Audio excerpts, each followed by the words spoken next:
Pakistan-sponsored terrorists are trying their best to create chaos and unrest in Jammu and Kashmir.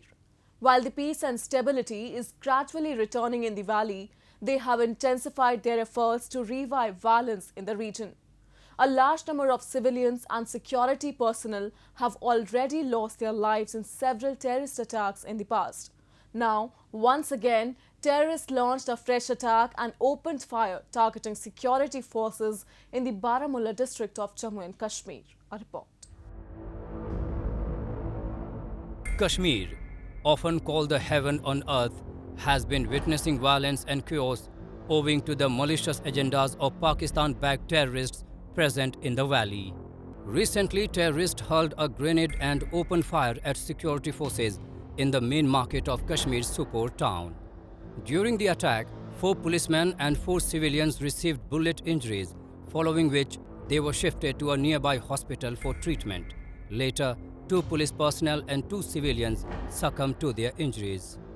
Hours after this ghastly terror attack, police investigation confirmed that the bloodshed was planned and executed by Lashkar-e-Taiba terrorist Fayaz War and Mudassir Pandit in collusion with a Pakistani terrorist. हमारी police की party Sopore से निकली थी। उसमें एक SI Mukesh Kumar थे और 4 सिपाही बीपी गाड़ी में और इन्फोर्स करवा रहे थे लॉकडाउन का। एक मेन मार्केट चौक पर पीछे से 3 मिलिटेंट बाइक से आया और अंधाधुंध पीछे से फायर किया, जिसमें 3 सिविलियन जख्मी हो गए, 4 पुलिस वाले।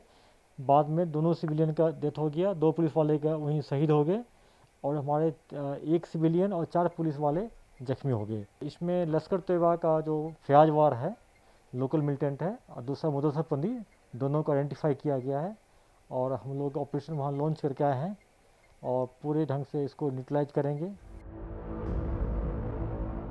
Pakistan-backed Lashkar-e-Taiba has of late stepped up operations in Jammu and Kashmir to demoralize the pro-democracy elements in the valley. Pak-backed terror groups are targeting those who are willing to represent people through democratic and constitutional ways. Earlier this month, a front of the Lashkar-e-Taiba claimed responsibility for the killing of a municipal councillor and a Kashmiri Pandit, Rakesh Pandita. They are desperately trying to create an atmosphere of fear and terror among people that would hinder the economy and progress in the valley.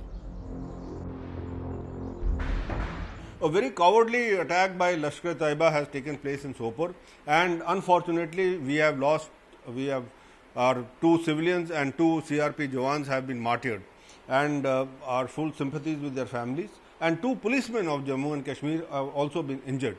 All this shows is that Pakistan and Pakistan ISI, they do not want that normalcy should come, because as you know, that is why they have told their cadres to do such things, so that there is a sense of non-normalcy, there is a sense of insecurity in this Kashmir valley.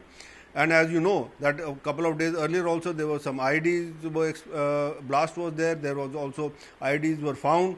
So all this is to be seen in that context.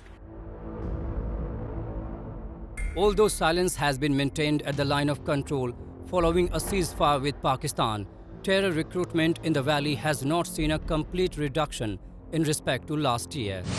As per data, the local recruitment in 2019 was 119 and in 2020 it was 166.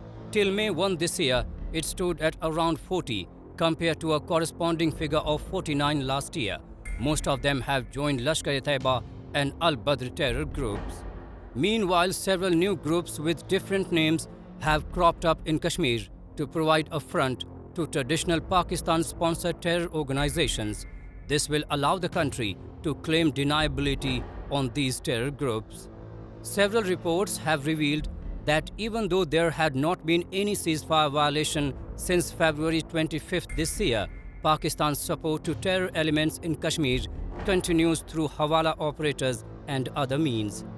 Such consistent attempts of Pakistan at fomenting trouble and breaching harmony in an otherwise peaceful Kashmir reek of its duplicity.